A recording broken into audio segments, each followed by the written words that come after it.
Now I am become death, the destroyer of worlds. J Robert Oppenheimer, अणु बम के जनक की रोचक कहानी।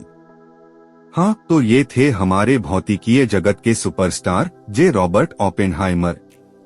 इन्होंने एक ऐसा चीज बनाई जो पूरे विश्व को हिलाकर रख दिया, अणु बम। शुरुआत।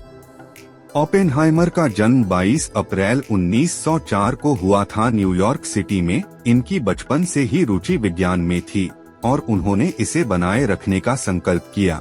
हार्वर्ड यूनिवर्सिटी से शिक्षा प्राप्त करने के बाद इन्होंने अपने अध्ययन को जारी रखने के लिए जर्मनी का चयन किया। मैनहट्टन परियोजना। दुनिया बदल गई जब दूसरी विश्व युद्ध के समय ओपेनहाइमर को भारतीय सांस्कृतिक महाकाव्य भगवद गीता का पठन करने का मौका मिला। यह पठन ने उनकी दृष्टि को पूरी तरह बदल दिया और उन्हें अपने कार्य की नैतिकता पर विचार करने के लिए प्रेरित किया। फिर आया मैनहट्टन परियोजना, जिसमें उन्हें एक अणु बम बनाने का काम मिला। ओपेनहाइमर ने लॉस एलामोस, न्यू मेक्सिको में एक रहस्यमय स्थान पर शानदार दल बनाया, जहां उन्होंने अपने टीम के साथ मेहनत की। इस दौरान वह एक अणु बम विकसित करने में सफल रहे, जिसका परीक्षण 16 जुलाई 1945 को हुआ, जिसे हम ट्रिनिटी परीक्षण कहते हैं। इस दिन ने दिखा दिया कि वे किस कदर शक्तिशाली हैं। अणु बम का प्रभाव। इसके बाद 1945 में हिरोशिमा और नागासाकी में अणु बम का प्रयोग हुआ, जिससे दुनिया को एक नए युग की शुरुआत हो गई।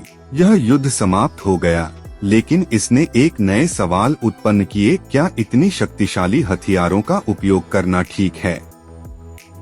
नैतिकता का सफर। परंतु ओपेनहाइमर ने इस परियोजना के नैतिक और इतिहासी परिणामों के साथ जीने का सामना किया। उन्होंने बदलते समय में नैतिकता के मुद्दे पर बातचीत की और परमाणु शक्ति के संरक्षण के लिए संघर्ष किया।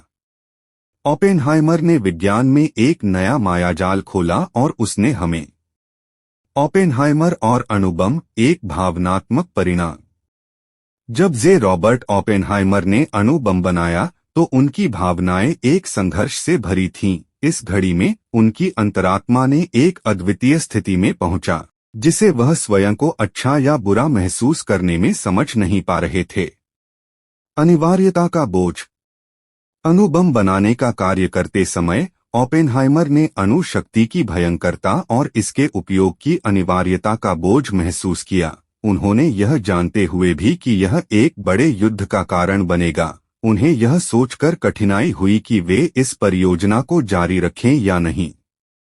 भगवद गीता का प्रभाव।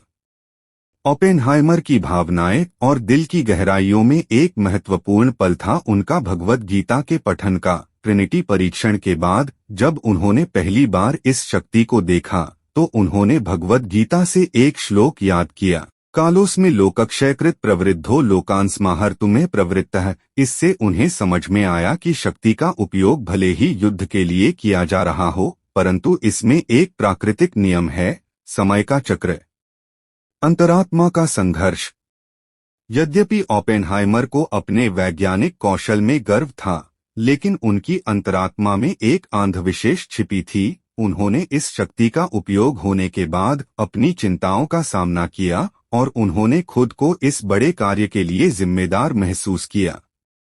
नैतिकता की आलोचना।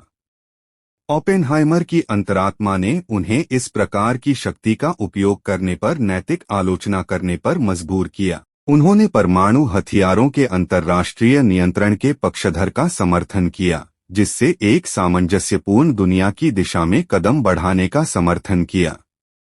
ओपेनहाइमर के भावनात्मक संघर्ष ने दिखाया कि अगर एक वैज्ञानिक अच्छा या बुरा महसूस कर सकता है, तो समाज